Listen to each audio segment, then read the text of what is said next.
इस लेसन में मैं आपको मेजर्स ऑफ पोजीशन जो हम डिस्कस कर रहे हैं उसमें परसेंटाइल्स के बारे में बताऊंगी। लास्ट लेक्चर में हमने स्टैंडर्ड स्कोर डिस्कस किया और अब हम परसेंटाइल्स डिस्कस करेंगे। मेजर ऑफ पोजीशंस को एक दफ़ा दोबारा रिपीट करती हूँ कि they are used to locate the relative position of the data value in the data set. इसका क्या मीनिंग है? सपोज अगर आपके पास कोई डाटा सेट है जिसमें डिफरेंट नंबर्स हैं आपके पास, सिंपली हम ले लेते हैं 10, 20, 30, 40, 50 ऐसे हमने रेंडमली नंबर लिए हैं। उसमें कोई भी आप स्पेसिफिक नंबर पिक कर लें, सपोज मैं कहती हूँ 20, तो हम 20 की रिलेटिव पोजीशन देखेंगे कि बाकी नंबर्स की निस्बत से 20 की क्या पोजीशन है। तो मेजर्स ऑफ पोजीशन में कोई हम स्पेसिफिक नंबर लेते हैं और उसकी पोजीशन मालूम करते हैं जो भी डाटा अवेलेबल होता है। इसको हम इस तरह भी लिख सकते हैं कि they are used to find the position of a value relative to other values in a set of observations और data। इसका सेम वही मीनिंग है जो मैंने आपको बताया कि सपोज आपके पास 10, 20, 30, 40 है, हमने 20 को पिक किया है, तो 10, 30, 40 की निस्बत 20th की क्या, जो 20 वैल्यू है उसकी क्या पोजीशन है। और the common measures of positions are percentiles, quartiles, deciles and standard scores। तो अब हम डिस्कस कर रहे हैं परसेंटाइल्स। परसेंटाइल क्या होता है? Percentile is a value below which a certain percentage of observations lie. इसका क्या मीनिंग हुआ? मैं बहुत सिंपल करके आपको बताती हूँ कि परसेंटाइल जितना भी आपको डाटा आपके पास अवेलेबल होता है उसको 100 इक्वल ग्रुप्स में या पार्ट्स में आप कह सकते हैं उसमें डिवाइड कर देता है। इसमें क्या होता है कि आपको ये मालूम करना होता है कि डाटा सेट में कोई खास नंबर जो है उसकी बाकी की निस्बत क्या पोजीशन है। इसको हम परसेंटेज में बिल्कुल नहीं शो करते। हम ऐसे करते हैं, सपोज मैं आपको एग्जांपल बताऊं कि आपके ने नंबर लिए हैं 70 नंबर लिए हैं आपने केमिस्ट्री में आउट ऑफ 100। अब ये बिल्कुल हमें 70 मार्क्स से नहीं पता चला कि बाकी क्लास में जो आपके स्टूडेंट्स हैं उनकी निस्बत आपकी पोजीशन क्या है। मे बी आप हाईएस्ट नंबर पे हैं 70 लेके, मे बी आप 70 लेके आप लोएस्ट नंबर पे हैं, मे बी आपकी पोजीशन मिडल में है। आपकी पोजीशन कहाँ है बाकी क्लास वालों की, आपके जो क्लासमेट्स हैं उनकी निस्बत, ये हम परसेंटाइल में मालूम करते हैं। देखिए यहाँ मैंने ये सेम चीज लिखी हुई है कि percentiles are not the same as percentages. अगर आपके यहाँ मैंने एग्जांपल में 67 पॉइंट्स लिख दिए आपने लिए हैं, तो इसका मीनिंग है कि 67%। लेकिन हमें ये नहीं मालूम कि आपकी पोजीशन कहाँ है। There is no indication of her position with respect to her class. Maybe कि आप हाईएस्ट पॉइंट में हो, मे बी आप लोएस्ट नंबर पे हो, 67 ही लोएस्ट हो क्लास का, मे बी आपका बिटवीन में हो, किसी के 50 हो, किसी के 55 हो, आपके 67 हो, राइट। अगर हम इसको कैलकुलेट करते हैं, सपोज मैं बता रही हूँ, नेक्स्ट स्लाइड में हम इसको करेंगे और आपका आंसर 58 परसेंटाइल आता है। ये कैसे आया ये मैं आपको नेक्स्ट स्लाइड पे बताऊंगी। तो हम कहेंगे कि आपकी performance better than 58% of the class, बाकी क्लास वालों की निस्बत आपकी पोजीशन 58% है। अब देखते हैं, देखें यहाँ पे मैंने एक आसान सी एग्जांपल बनाई हुई है। सपोज ये 10 स्टूडेंट्स हैं, उनके नंबर है, फिजिक्स ले लें आप, केमिस्ट्री ले लें। एक स्टूडेंट के 76 हैं, दूसरे के 56 आए, तीसरे के 59 आए, फिर 87 आए, रैंडमली ये नंबर है। इसमें से मैंने ये 62 नंबर को पिक किया जिसके भी 62 आए। Find the percentile rank of the score. ये हमने मालूम करना है कि इसकी पोजीशन कहाँ बनती है क्लास में 62 की। देखिए यही परसेंटाइल की डेफिनेशन है। जो मेजर ऑफ पोजीशन हम करते हैं कि जो भी डाटा अवेलेबल होता है उसमें से आप कोई सी भी वैल्यू एक लेके ये हम मालूम करते हैं कि बाकी नंबर्स की निस्बत उसकी पोजीशन कहाँ है। किसी के 34 है, एक के 49 है, एक के 75 है, ये 62 है, इसकी पोजीशन कहाँ आती है क्लास में।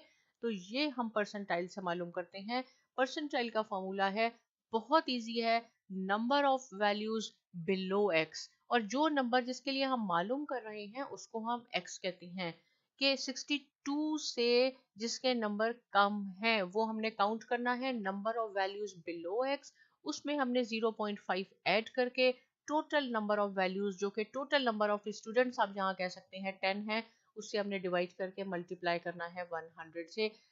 करने का तरीका क्या है, जो भी आपके पास डाटा है, ये रॉ डाटा है, इसको आपने अरेंज करना है पहले।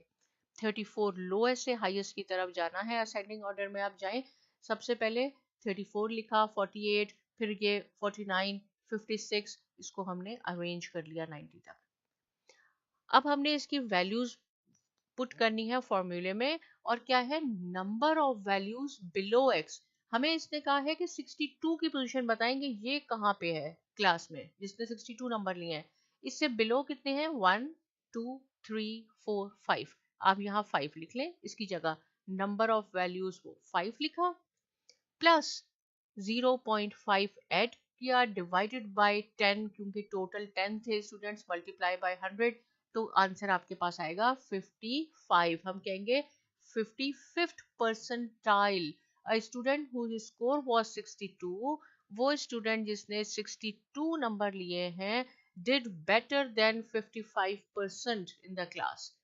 उसकी परफॉर्मेंस क्लास में 55% पे आती है। ये देखें, ये हमने क्या किया, ये हमने इसकी परसेंटाइल मालूम की, डिड बेटर देन 55% से ज्यादा स्टूडेंट से अच्छा उसने परफॉर्म किया।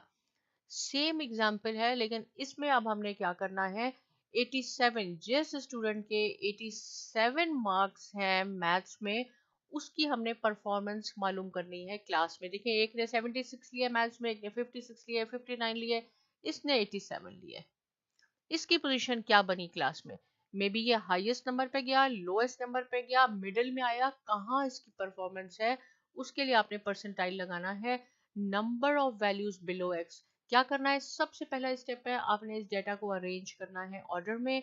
ये देखें, 87 का इसने कहा है कि 87 की पोजीशन बताएं, इससे लो देखें, number of values below x, formula ये है 1 2 3 4 5 6 7 8, 8 है, 8 में 0.5 ऐड करके 10 से क्यों डिवाइड किया, क्योंकि नंबर ऑफ ऑब्जर्वेशन 10 स्टूडेंट्स हैं हमारे पास, मल्टीप्लाई बाय 100, 85th परसेंटाइल, a student whose score was 87 did better than 85%, यानी 85% स्टूडेंट से अच्छा परफॉर्म किया इसने, जिसने 87 नंबर लिए।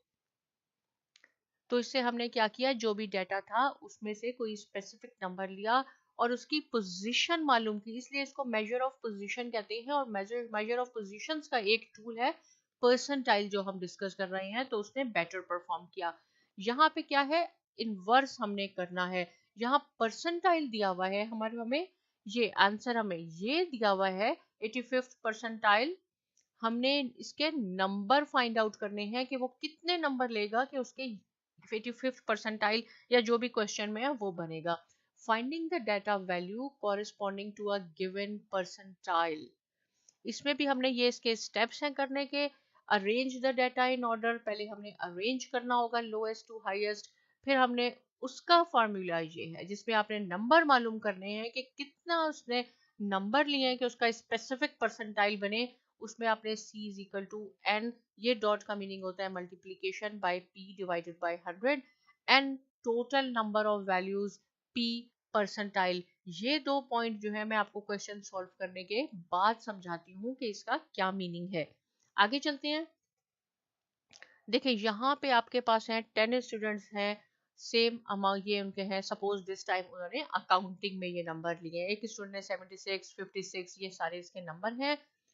क्वेश्चन क्या है, find the value corresponding to 25th percentile, के इसमें से कौन सा ऐसा नंबर है जो 25th परसेंटाइल पे आएगा कि वो स्टूडेंट इतने नंबर ले कि वो 25th परसेंट लोगों से या स्टूडेंट से अच्छा परफॉर्म करे।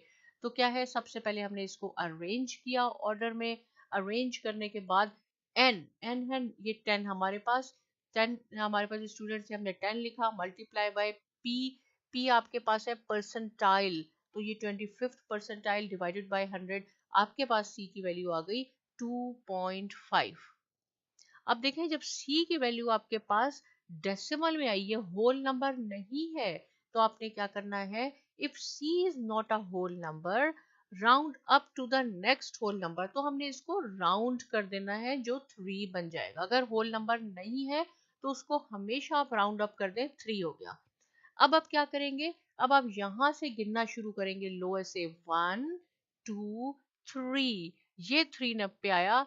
इसका मीनिंग ये हुआ कि अगर आपने 49 नंबर लिए हैं अकाउंटिंग में तो 25th परसेंटाइल रिजल्ट आएगा। Means the student who has 49 marks in accounting did better then 25% in the class. ये उस क्वेश्चन का इनवर्स है। तो सेम यहाँ बात लिखी है कि अगर ये होल नंबर में आपका आंसर नहीं आता है तो इसको आप राउंड अप करके होल नंबर कर लें। Now start at the lowest value and count over to the third value. ये थर्ड वैल्यू इसलिए किया है कि इसको हमने राउंड अप किया। अगर ये 3.5 होता तो ये 4 हो जाता और आपने 4 तक काउंट करना होता, which is 49. So the value 49 corresponds to the 25th percentile. अब हम बैक पे चलते हैं। ये थर्ड पॉइंट सेम वही बात लिखी है जो मैंने आपको बताई कि if C is not the whole number, आपने राउंड अप करना है, फिर उसको काउंट करना शुरू करना है और थर्ड तक जाएं। एक और क्वेश्चन सॉल्व करते हैं इसी से रिलेटेड। यहाँ पे अब आपने इनमें से मालूम करना है कि कितने वो नंबर ले कि उसका 70th परसेंटाइल आए। तो सेम है, पहले आपने इसको अरेंज करना है डाटा में। और एन आपके पास है 10, राइट, नंबर ऑफ ये 10 स्टूडेंट्स हैं, परसेंटाइल 70 डिवाइडेड बाय 100। अब आपके पास ये होल नंबर में आ गया।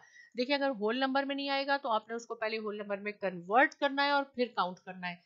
लेकिन अगर होल नंबर पे आ गया तो आपने क्या करना है, since C is a whole number, use the value half way between the C and C plus 1 value. आपने यहाँ पे 7 आया है, 7 तक काउंट करें, 1 2 3 4 5 6 7, ये हो गया C और ये है C+1। आपने इन दोनों को कंसीडर करना है। 76 प्लस 78 डिवाइडेड बाय 2, तो आपके पास आ जाएगा 77। देखिए 77 इस डाटा में नहीं है, लेकिन यहाँ पे कोई स्टूडेंट 77 नंबर लेगा अकाउंटिंग में तो वो 70th परसेंटाइल पे आएगा, यानी परफॉर्म करेगा 70% better than the rest of the class.